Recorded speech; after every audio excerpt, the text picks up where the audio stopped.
el tema de anestésicos locales, ¿no? Los anestésicos locales van a ser largamente, de lejos, los fármacos que más vamos a utilizar en la consulta. Sucede que se hace algo tan frecuente, tan común, que algunos no toman conciencia que los anestésicos locales son un fármaco que vamos a inyectar en nuestros pacientes. Entonces, hay que conocer precisamente esas características, ¿no? Depende de la especialidad que vayamos a seguir, sí vamos a usar anestésicos locales, siempre. Entonces, vamos a revisar algunos conceptos generales de conducción, de bloqueo de fibras nerviosas, recordarlos esencialmente porque son algunos aspectos que han visto ustedes en fisiología, y también poder responder estas preguntas, ¿no? ¿En qué casos se van a indicar los anestésicos locales? ¿Qué efectos beneficiosos van a tener los vasoconstrictores como la adrenalina? Vamos a ver que la adrenalina va a mejorar mucho las funciones del anestésico local, y también cómo es que va a haber una diferencia entre un paciente niño y un paciente adulto. Aquí tenemos una representación esquemática de la estructura de los anestésicos locales, ¿no? Vemos algunos con una estructura más grande, más compleja. Son los anestésicos locales antiguos, conocidos como anestésicos aminoésteres o simplemente ésteres, ¿no? Los más antiguos pertenecen a ese grupo. Y luego se sintetizaron los más modernos, que son las aminoamidas o simplemente amidas. ¿Qué es lo que vamos a ver ahora en relación a su clasificación química? Entonces, químicamente, los anestésicos se dividen en esos dos grupos: aminoésteres o simplemente ésteres y aminoamidas o simplemente amidas. Si vemos primero los ésteres son agentes anestésicos que tenían dos grandes desventajas, dos limitaciones. Su primera limitación era que eran agentes de baja potencia, tenían muy baja potencia, por lo que necesitaban administrarse en altas concentraciones. Para poder hacer su efecto se necesitaba utilizar 5%, 10%, 20%, debido a que tenían una baja potencia, ¿sí? Baja potencia. Asimismo, los ésteres solían tener una duración muy corta de acción, duraban muy pocos minutos. Entonces, esa duración de acción corta dificultaba que tengan aplicación en algunos procedimientos de duración intermedia o prolongada. Y un tercer problema, que fue lo que finalmente hizo que poco a poco vayan saliendo del mercado la mayoría de ellos. Un tercer problema, que los ésteres son moléculas muy alergénicas, moléculas muy antigénicas, que fácilmente causan reacciones alérgicas, fácilmente causan reacciones de hipersensibilidad. Entonces, por eso la mayoría de ellos ya fue retirada del mercado. Acá tenemos procaína, clorprocaína, tetracaína, entre otros agentes anestésicos. El único que se persiste utilizando hasta nuestros días es la benzocaína, pero ya no como anestésico inyectable, ya no infiltrativo o bloqueo regional, sino como anestesia atópica de superficies mucosas. Entonces, el único éster que persiste hasta nuestros días, ya no como inyectable, sino como anestesia atópica de superficies mucosas, es la benzocaína. Las dos presentaciones más comunes en Perú es al 10% y al 20%. Creo que logran ver acá, no sé si logran ver en su presentación ahí. Está al 20%, ¿no? Dice 200 miligramos de benzocaína por cada gramo de este gel, ¿no? Este gel. Si yo tengo presentación de 10% y 20%, y yo sé que es muy importante la concentración, porque son agentes de baja potencia, ¿qué me convendría utilizar? ¿10% o 20%? Obviamente 20%, porque precisamente al ser de baja potencia necesitan mayor concentración para ejercer su efecto. Luego, para superar esos problemas, se sintetizaron los anestésicos aminoamidas o simplemente amidas, que superan todos los problemas que hemos visto, ¿no? Las amidas son agentes de mayor potencia, por lo tanto, al tener mayor potencia, los podemos usar en menor concentración. Por ejemplo, articaína tenemos al 4%, ¿no? Por ejemplo, mepivacaína tenemos al 2% y también al 3%, y lidocaína la tenemos también al 2%. Entonces, al tener mayor potencia, nos permite utilizar utilizarlo en menor concentración, lo que ayuda a reducir también el riesgo de potencial toxicidad. Segundo, son agentes anestésicos de mayor duración de acción. Dependiendo de la técnica, dependiendo del lugar de inyección, dependiendo si lo usamos con o sin vasoconstrictor, puede llegar a durar 1 hora, 1 hora y media, 2 horas de anestesia, que es algo muy adecuado para la mayoría de procedimientos, ¿no? Si vemos la acción más prolongada de todas, por ejemplo, es la bupivacaína. La bupivacaína es un anestésico local, no se usa en odontología, entonces en Perú no tenemos bupivacaína en odontología. En otros países sí existe cartucho para cápsula de bupivacaína, pero acá en Perú no. Bupivacaína es uno de los más potentes, ¿no? Por ejemplo, viene en una concentración del 0.5%. Es muy potente, se une por un tiempo prolongado al canal de sodio bloqueándolo y por eso su acción es muy prolongada, ¿no? Y también, obviamente, la tercera ventaja, las amidas son agentes poco alergénicos, poco antigénicos. Es extremadamente raro, puede haber, es extremadamente raro que un paciente sea alérgico al anestésico local de bucoamidas. Es extremadamente raro. Vamos a ver ahora que cuando el paciente es alérgico a algún componente de la solución anestésica, usualmente es a otro componente distinto, pero no al anestésico propiamente dicho. Nosotros, yo le cumplí este año 20 años de odontólogo. Una vez en mi vida he visto un paciente alérgico a amidas. Una vez en mi vida. De tantos otros pacientes que sí son alérgicos a otro tipo de fármacos, a AINES, a penicilinas, que vamos a ver más adelante. Con los anestésicos amidas, que son los que vamos a usar, es extremadamente raro. Podemos ver acá los 3 que más vamos a utilizar, ¿no? Lidocaína, mepivacaína y articaína, que vamos a describir con un poquito de detalle. A ver, ¿cómo actúan los anestésicos locales? Si ustedes se acuerdan, existe un ion muy importante para que se inicie el potencial de acción. ¿Se acuerdan? El sodio. Se necesita la apertura de canales de sodio para que ingrese el sodio, se produzca una despolarización y se active esa terminación nerviosa. Entonces, ¿qué hacen los anestésicos locales? Como su nombre indica, localmente, en la zona donde lo hemos inyectado, van a bloquear los canales de sodio. Una peculiaridad que vamos a ver ahora, que este bloqueo de canales de sodio lo hacen desde la parte interna del canal. Se necesita que el anestésico local atraviese, penetre la estructura nerviosa para que desde la parte interna tenga la capacidad de bloquear el canal de sodio.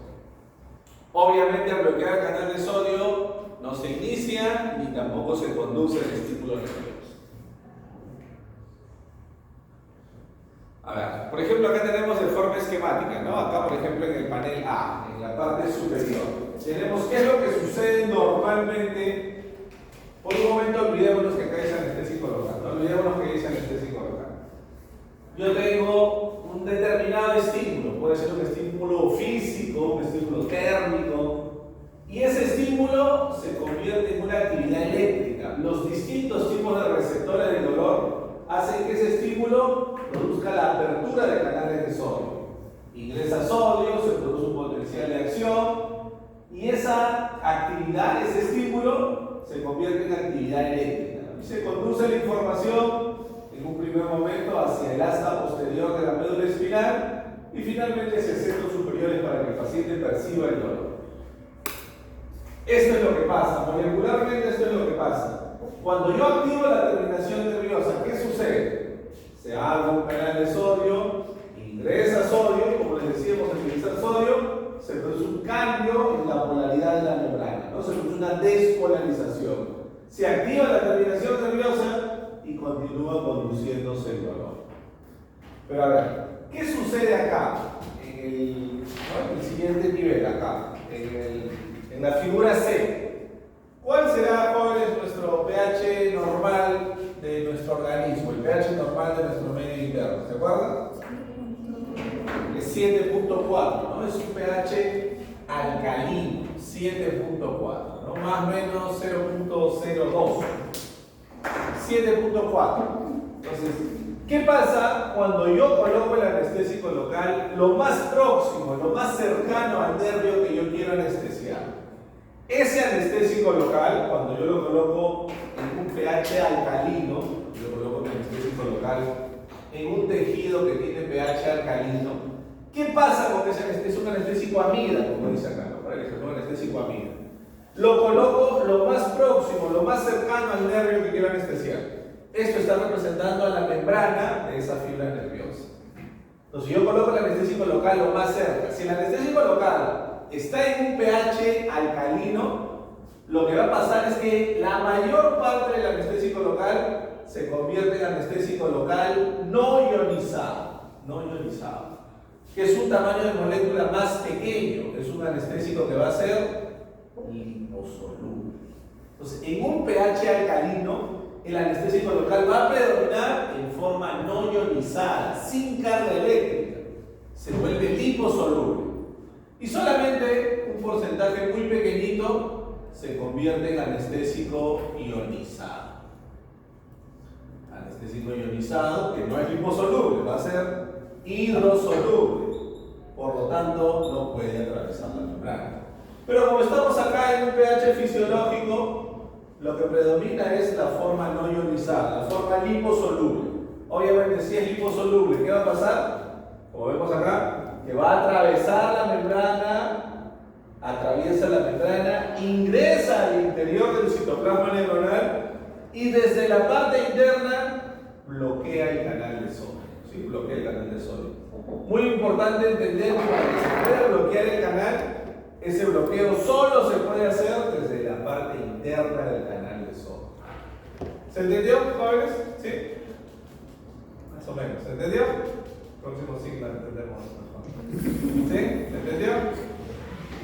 Sencillo, no es fácil, porque hemos visto estos conceptos de pH, de liposolubilidad en esos cursos previos. Entonces, ¿qué pasa cuando se bloquea el canal de sodio? Que por más que yo venga y vuelva a hacer otro estímulo físico, térmico, mecánico, de cualquier tipo, ya no va a poder ingresar sodio. ¿Por qué? Porque el canal está cerrado, el canal ha sido bloqueado. Por más que yo quiera realizar otro estímulo, ya no va a poder ingresar sodio. Y si no ingresa sodio, ¿qué pasa, jóvenes? Si no ingresa sodio, ¿qué sucede? No se inicia el potencial de acción y por lo tanto el paciente no va a percibir dolor. ¿Se entiende? ¿Sí? ¿Se entiende? Ese es el mecanismo básico. Obviamente eso tiene muchos más aspectos moleculares, pero ese es el mecanismo básico. ¿Qué sucedería, por ejemplo, en una situación distinta? ¿Qué sucedería si mi paciente tiene una infección aguda, si de repente tiene un absceso periapical?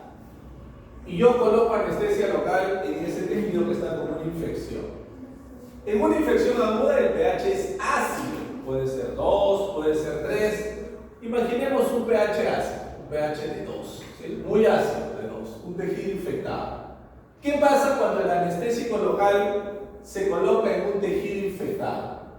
Lo contrario, que una cantidad muy pequeñita se convierte en anestésico no ionizado, es liposoluble, una cantidad muy pequeña, y la mayor parte del anestésico se va a convertir en anestésico ionizado, la mayor parte del anestésico ionizado, el cual, como hemos visto, es hidrosoluble. Entonces, ¿qué pasará si la mayor parte del anestésico local que yo coloco se va a ionizar, se va a llenar de carga eléctrica y se vuelve hidrosoluble? ¿El anestésico podrá ingresar de forma efectiva al interior de la neurona? No puede ingresar. Y al no poder ingresar, porque es hidrosoluble, no alcanza una concentración adecuada intracelularmente y por lo tanto no puede bloquear el canal de sodio. Y si no bloquea el canal de sodio, por más que yo le coloque a mi paciente un cartucho, 2 cartuchos, 3 cartuchos, no va a funcionar el anestésico local. ¿Por qué más creen ustedes, jóvenes, que no debemos colocar anestésico local en un tejido infectado? ¿Qué les dice la lógica del razonamiento? ¿Por qué más, aparte de lo que estamos viendo acá, por qué más no deberíamos colocar anestésico local en un tejido infectado?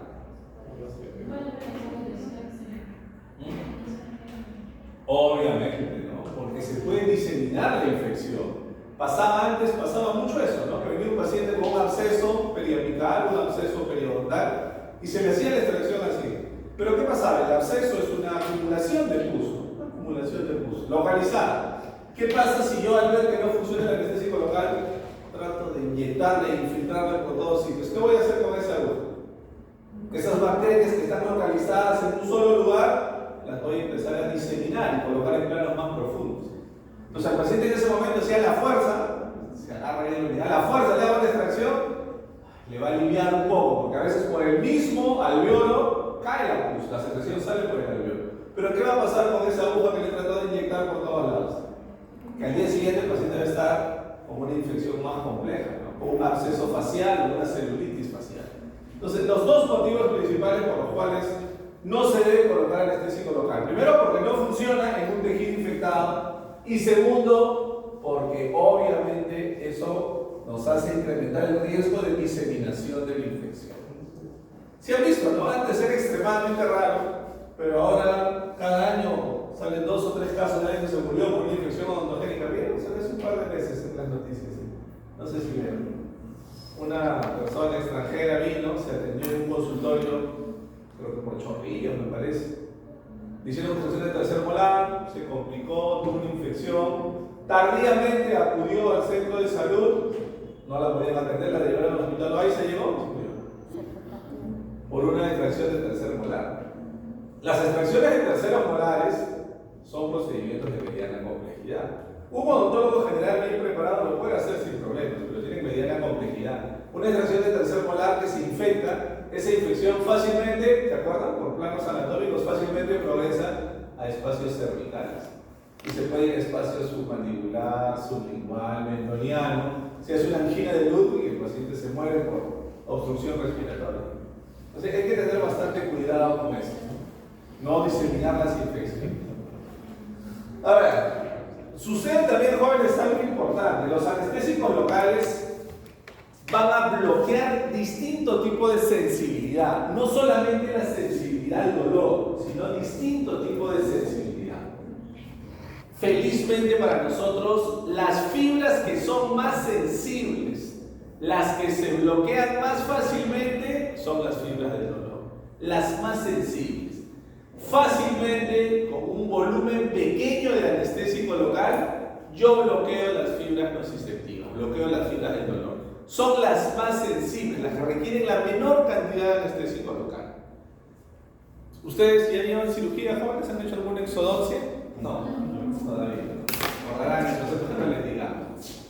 A veces pasa, cuando yo voy a hacer una exodoncia, y yo le coloco anestesia al paciente, le preguntamos y dice: sí, doctora, ya está adormecido el labio, ya está adormecido el borde de la lengua, esperamos un tiempo prudencial, 5, 7, 10 minutos, ya, ok, ya estamos en tiempo de trabajar. Y queremos empezar a hacer la extracción, ¿no? Y el paciente dice: doctor, me duele. Total, no sé si está adormecido en su labio, en su lengua. Sí, doctor, pero me duele. ¿Realmente le duele?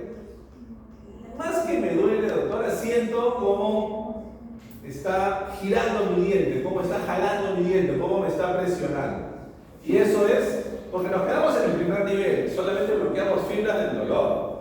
Nos falta un mayor volumen de anestésico para también bloquear fibras del tacto y la presión profunda.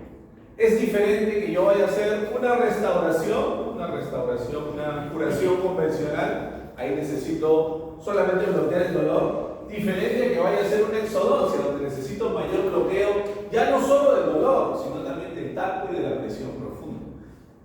Si yo voy aumentando la cantidad de anestésico local, también bloqueo el tacto y la presión profunda. Entonces, recordemos que esas fibras son menos sensibles, necesitan mayor volumen de anestésico local. Pero yo les diré que para el 99% de procedimientos que hacemos en odontología, suele ser suficiente con un cartucho de anestesia. Obviamente un cartucho de anestesia bien colocado, obviamente. Pero suele ser suficiente. Con un cartucho, sin problema, alcanzamos hasta el bloqueo del tacto y la presión profunda. Y puede ser un exodoncia o cualquier procedimiento. Evitar el otro extremo, que pasa mucho cuando uno está aprendiendo con ustedes. Si han visto técnicas anestésicas, eso sí han visto. Cómo se coloca anestesia en el maxilar superior, a nivel mandibular, eso sí han visto. ¿Y qué técnica les parece que es un poquito más difícil? ¿Ya se han colocado entre ustedes? y así con sinceridad, de lo que recibieron, ¿a cuántos no les hizo efecto correctamente la anestesia a nivel mandibular? Marcelo, Jason, los demás ni se han colocado. Es difícil que la primera nos salga bien, es difícil, ¿no? Esa técnica requiere un poco más de entrenamiento porque hay más consideraciones anatómicas. Todos somos iguales, jóvenes, si nos vemos ahorita la cara, todos somos iguales. Unos somos más, tenemos cara más grande, somos más bráquicos, otros somos más dólicos, cefálicos. La ubicación exacta de la entrada del nervio dental es diferente. Y eso lo va aprendiendo uno con la práctica, ¿no? Si tengo que ir un poquito más arriba, un poquito más abajo, un poquito más atrás, un poquito más adelante. Entonces, que no les pase eso, porque suele pasar en el bloqueo del dentario inferior, que uno precisamente por esta dificultad, ¿qué cosa hacemos? ¿Qué cosa hacemos si ya tuve la experiencia, le coloqué a mi compañero, a mi compañera y no funcionó? Intuitivamente, ¿a qué nos llama a hacer eso? ¿Qué nos llama a hacer eso? Si mi papá me ha comprado mi caja de anestésico local, no hay invitación. La inercia nos dice eso, ¿no? Si le coloqué uno y no me funcionó, ¿qué hago mejor? Le coloco dos, no me la asegura, ¿no? Porque le voy a hacer una extracción compleja, le coloco tres, ¿no? ¿Y qué pasa? Le va a pasar eso, que si nosotros nos pasamos de la cantidad usual, vamos a bloquear fibras motoras. El paciente nos va a hablar, así como si hubiera parálisis facial, ¿no? Va a hablar y no va a poder pronunciar adecuadamente. Vamos a pedirle al paciente que el vasito se enjuague, se va a querer enjuagar y va a botar la mitad de la superior y la mitad sobre su ropa, pero no va a tener un control adecuado de los movimientos musculares. Entonces, evitemos el volumen excesivo porque eso genera bloqueo motor, que no es un objetivo del anestésico local. El anestésico local busca bloquear la sensibilidad, no bloquear la actividad motor, ¿no? Pero sí lo puede hacer en cantidades altas. A ver, aquí tenemos, jóvenes, un cartucho de anestesia de uso odontológico, ¿no? Acá en nuestro país, los anestésicos de uso odontológico, ese cartucho para cárpule viene en un volumen estandarizado de 1.8 mililitros.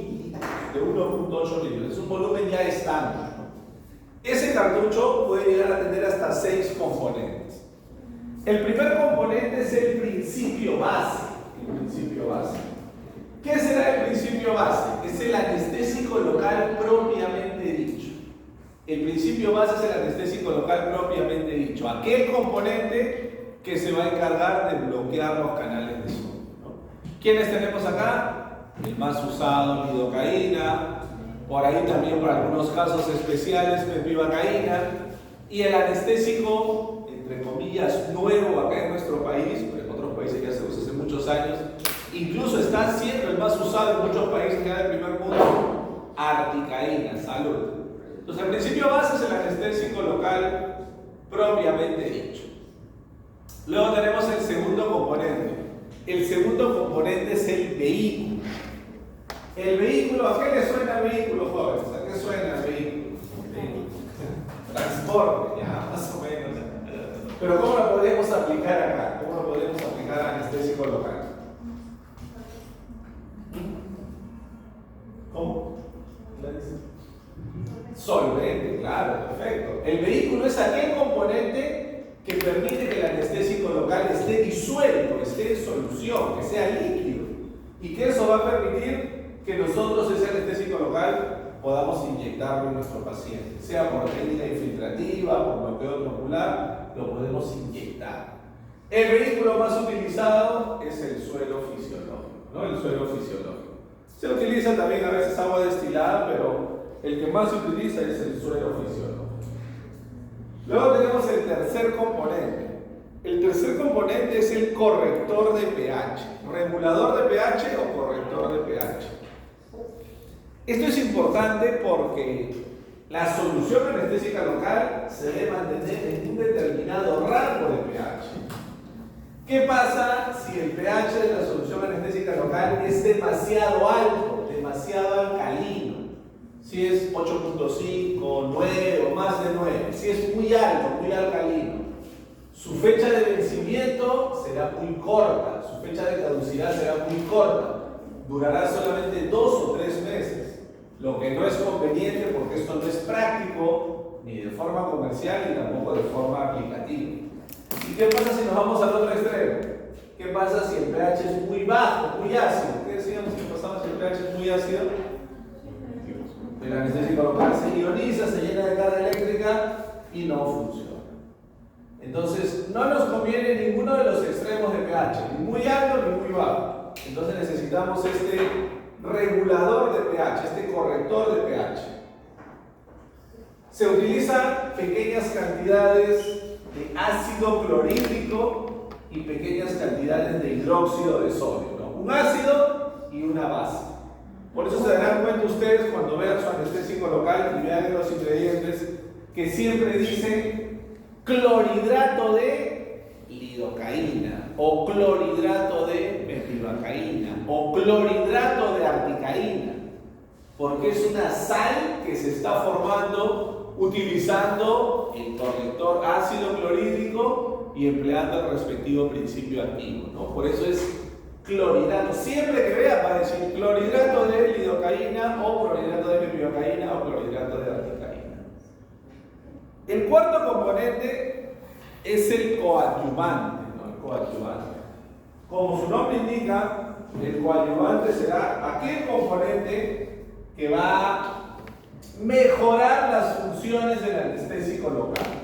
Va a mejorar las funciones del anestésico local. El coadyuvante es el vasoconstrictor. El coadyuvante más utilizado es el vasoconstrictor. Y es fácil hacer un ejemplo muy sencillo, ¿no? A ver.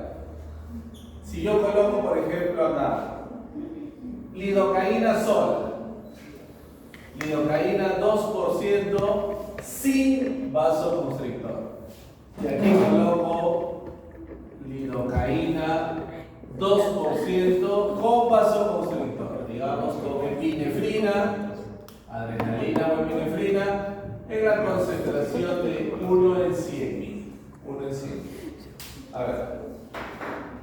Imagínense, yo tengo acá, hacemos un corte, como si fuera un corte coronal, yo tengo acá mi fibra nerviosa. El nervio está acá. Este es el nervio, en ambos lados. Acá está el nervio. Yo tengo alrededor del nervio unos vasos sanguíneos. Yo coloco por acá mi anestésico local. Yo coloco mi anestésico local. Pero si yo he colocado un anestésico local sin vasoconstrictor, el vaso sanguíneo va a estar grande, va a estar de este tamaño. En cambio acá, coloqué un anestésico local con vasoconstrictor, al haber epinefrina, el vaso sanguíneo va a estar pequeñito, porque la epinefrina es un vasoconstrictor. Entonces, de forma muy práctica, muy sencilla, ¿dónde el anestésico local va a durar más tiempo? ¿Va a durar más tiempo si uso sin vasoconstrictor o si uso con vasoconstrictor? Obviamente con vasoconstrictor, porque al vaso sanguíneo al estar pequeñito, el anestésico va a tener más posibilidad de bloquear esta fibra nerviosa. Y se ve en la circulación, pero muy lentamente. En cambio acá, va a bloquear la fibra nerviosa, pero también se encuentra en el camino con un tremendo vaso sanguíneo y se va a terminar la circulación. Entonces, si yo quiero establecer ventajas, primera ventaja del uso del vasoconstrictor, aumenta la duración de acción del anestésico local, porque permite que el anestésico local se quede más tiempo alrededor de la zona que yo he inyectado. Prolonga la duración de acción del anestésico local. Asimismo, lo que les decíamos hace un momento, si cuando uso sin vasoconstrictor, el anestésico local rápidamente, una gran cantidad, se va a los vasos sanguíneos. En cambio, cuando uso con vasoconstrictor, se va a ir, pero en menor cantidad. ¿Dónde, en cuál de los dos casos habrá mayor concentración a nivel plasmático, mayor concentración a nivel de la circulación? ¿Cuando uso sin vasoconstrictor o cuando uso con vasoconstrictor? ¿Dónde habrá más concentración a nivel plasmático? Sin vasoconstrictor. Y si hay mayor concentración, ¿habrá mayor o menor riesgo de toxicidad? Mayor riesgo de toxicidad. Entonces, utilizar anestésico con vasoconstrictor disminuye el riesgo de toxicidad sistémica. Disminuye el riesgo de toxicidad sistémica. Vamos a ver que si yo comparo sin vasoconstrictor, con vasoconstrictor, vamos a ver que cuando usamos con vasoconstrictor, eso me permite utilizar una mayor cantidad de dosis de anestésico local. Asimismo, como decíamos, cuando uso sin, solamente una parte se va a bloquear el nervio. En cambio, cuando uso con vasoconstrictor, como va a permanecer más tiempo, mayor cantidad de anestésico va a ir a bloquear el nervio. Por lo tanto, si más anestésico bloquea el nervio, también me permite aumentar la profundidad del anestesia. Si yo comparo, ¿dónde bloqueo mejor el dolor? ¿Cuando uso con vasoconstrictor o sin vasoconstrictor? ¿Dónde bloqueo mejor el dolor? Cuando uso con vasoconstrictor, porque el anestésico se queda más tiempo y va a bloquear de forma repetida una mayor cantidad de canales de sodio. Y una adicional, ¿no? Para quienes nos gusta la cirugía. ¿Dónde habrá mayor riesgo de sangrado? ¿Cuando uso con vasoconstrictor o sin vasoconstrictor? Obviamente sin vasoconstrictor. Entonces el anestésico local mejora la hemostasia. Mejora la hemostasia. 4 ventajas claras de usar anestésico con vasoconstrictor. En nuestra especialidad en odontología, en la mayoría de casos vamos a usar anestésico con vasoconstrictor. El vasoconstrictor más usado es la adrenalina o epinefrina, ¿sí? Luego tenemos otro componente que es el preservante.